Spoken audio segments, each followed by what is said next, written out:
Welcome back. If you just joined us, you're watching the news at 10 live on Channels Television. A reminder of our top stories. Immediate past Minister of Justice Abubakar Malami and Senior Advocate of Nigeria Festus Keyamo talked tough at the Senate ministerial screening as other nominees rule out their plans before lawmakers. 4 Turkish nationals kidnapped last week in Kwara State regained their freedom. Police say abductors demanded 400 million and later 100 million naira, but no ransom was paid. President Buhari receives Liberia's highest national honor, restates his commitment to the development of Nigeria and the West African sub-region. Plus, UN official raises alarm over what she describes as international indifference as over 100 people, including 26 children, are killed in the last 10 days.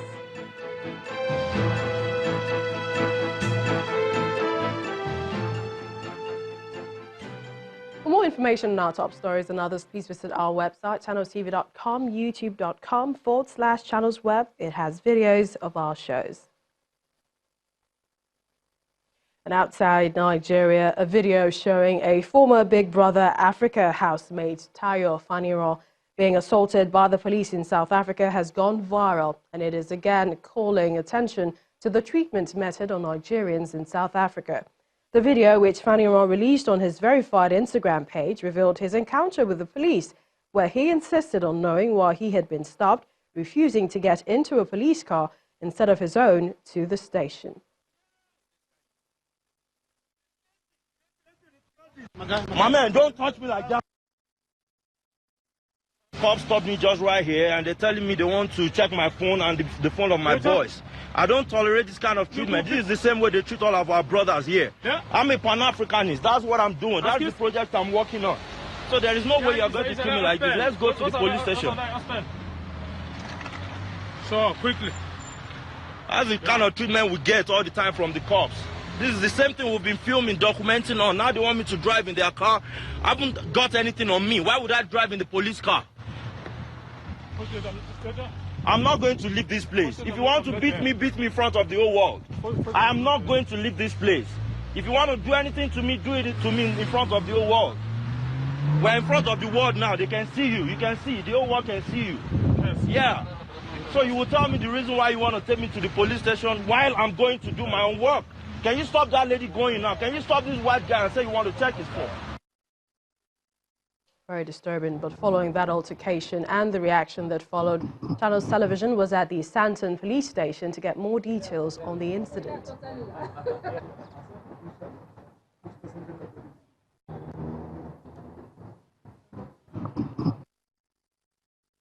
Was on the way to a house robbery in progress when they got the details of there was a vehicle also involved.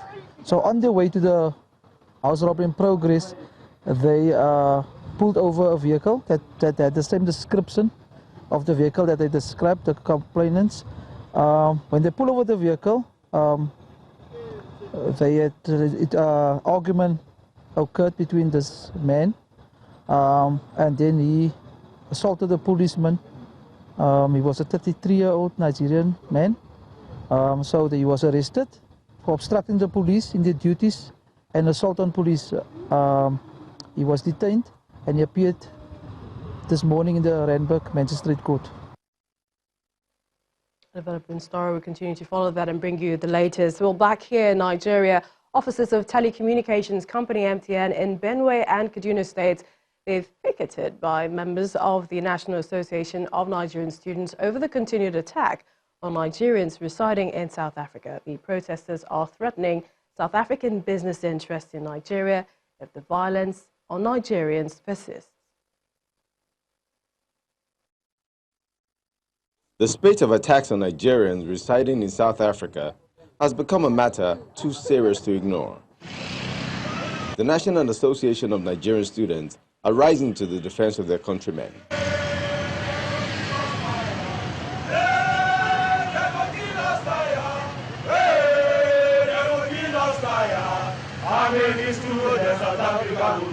Taking a cue from the Abuja chapter, an incensed crowd in Benue State chant on the streets of Makurdi bearing placards.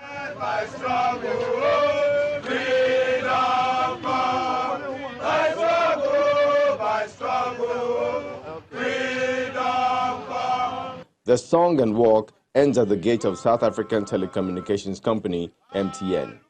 The silence over the killing of Nigerians in South Africa should not make South African businesses in Nigeria too comfortable. If Nigerians in South Africa cannot enjoy the peace, the support that South African businesses enjoy from Nigeria and from Nigerians, it is only reasonable that all South African business interests relocate back to South Africa. Appealing for calm, the MTN Connect business manager in Makurdi calls on the protesters to allow diplomatic process take its course. As an organization, we are not in support over what is happening there in South Africa. The same feeling of exasperation is felt in Kaduna State, where another group besieged the MTN office there. The riot act is also read out to the company. Killings of Nigerians in South Africa is no longer acceptable.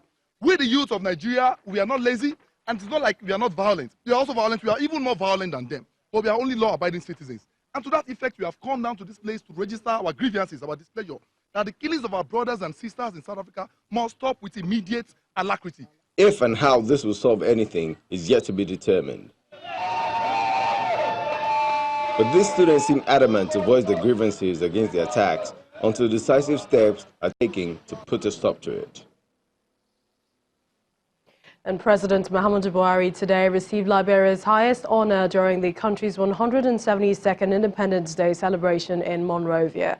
President Muhammadu Buhari was decorated with the Grand Cordon of the Knighthood, a venerable order of the Pioneer's honor.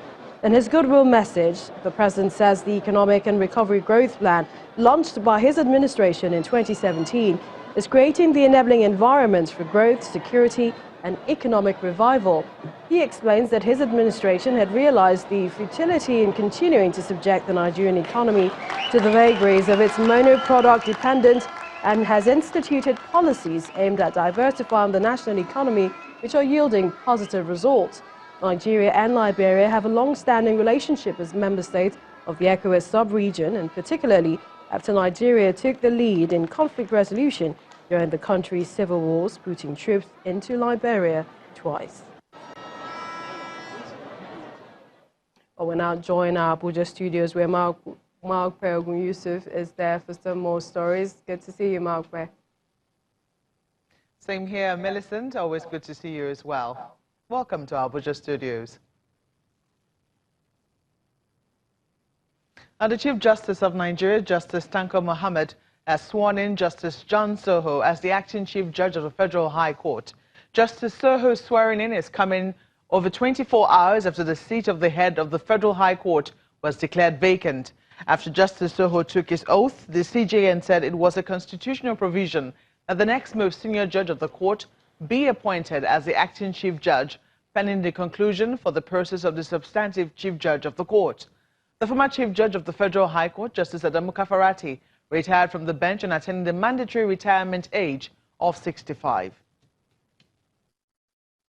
I will discharge my duties and perform my functions honestly, to the best of my ability, and faithfully, that I will not allow my personal interests to influence my official conduct or my official decisions.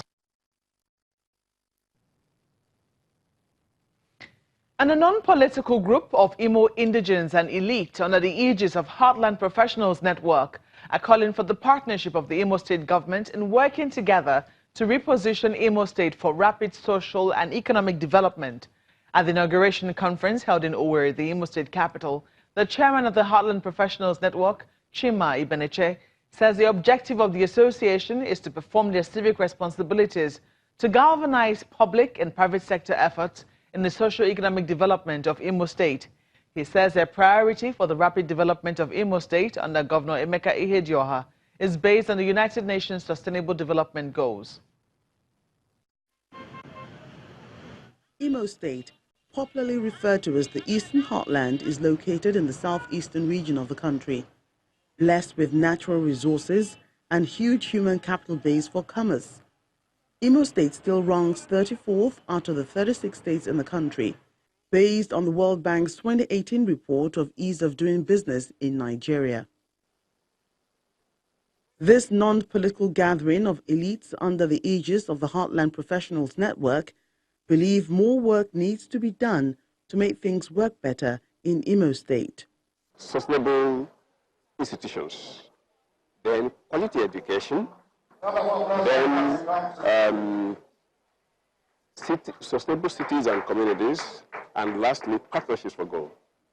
We have identified initiatives in the area that will help the state to begin to build this foundation that will support the rest of development. Another member of the association, Professor Chijioke Nwozuzu, explains the roadmap on how they intend to achieve their goals. All these three facets, the private sector, operators, the professionals, and then the government will have to sit down and set up a structure, okay, an interface structure that will enable this sort of thing to be delivered. There's more from the keynote speaker, who highlights steps that need to be taken to move the state forward. The second step towards the growth of agriculture and ensuring food security is the revival of the oil palm industry, which has suffered protracted neglect.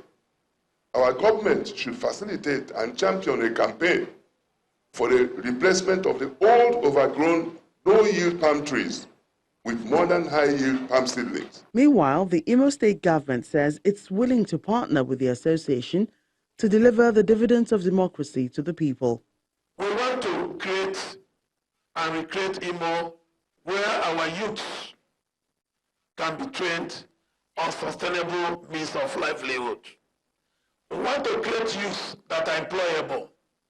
We want to create youth that they have land professionals can pick up from and enhance their businesses. The Heartland Professionals Network has set up different committees to work with the state government and other private sector players to develop a blueprint for the takeoff. These committees include education, healthcare, agriculture, and industrialization, among others. And staying with development issues, participants at the Third Act Foundation Breakfast Dialogue in Lagos have agreed that the stakes are too high for only one sector to make a significant impact, and that it is important for the public, private, and social sectors to collaborate. They also believe that to accelerate Nigeria's growth, and by extension that of Africa, delivering on the development goals can only be achieved through policy making, effective implementation, and human development. Our correspondent Yomi Otaigbe reports. The Third Aspire Coronation Trust Act Foundation Breakfast Dialogue brings together players in all sectors within Nigeria and from other African countries. And to fill these regulatory gaps, because the African continent faces issues such as ineffective governance and poor socio-economic development. The keynote address at this event, with particular reference to Nigeria, focuses on 5 principles that can drive sustainable growth. These are organization, regulation, infrastructure, socio-political environment, and population. We are told that there are 37 million micro and small medium enterprises in Nigeria. If each of these 37 million are mentored to employ just one more person, then we're going to create as much as 37 million more jobs. This will suck up all the 21 million unemployed people, and there will be still some left over for immigrants to come to Nigeria and take jobs. A panel discussion further expands the conversation. People, power, profit, and planet. If we're able to look at the challenges before us in those 4 areas of the pivotal piece, I think then we can see the anchors of how we can be a part of making that change. Awareness about substance abuse is very critical, because it's one of those things that would actually stop us from growing as a country and even the continent. The Chief Executive Officer of ACT Foundation, Osayi Alile, talks about the thinking behind the theme for the event. Partnership and collaboration is the key in the next level of growth for non-profits, not only in Nigeria but in Africa. No journey can be done alone. We can't work in isolation anymore. We have to find ways of collaborating and partnering to move things to the next level. And that's why we thought this was a great time to have this conversation. The event is rounded off with the announcement of the winner of ACT Foundation's Changemakers Innovation Challenge. The management of Aspire Coronation Trust Foundation says the organization will continue to support sustainable initiatives that provide innovative solutions to social, economic, and environmental challenges in Africa. From Lagos, Yomi Otaigo, Channels Television News. When the news at 10 returns, the Central Bank of Nigeria clarifies its proposed policy on forex restriction. That's on business news. Plus, a UN official raises alarm over seeming international indifference as over 100 people, including 26 children, are killed over the past 10 days. Well, that's coming from our London bureau, in and around the world in 5. Do join us again.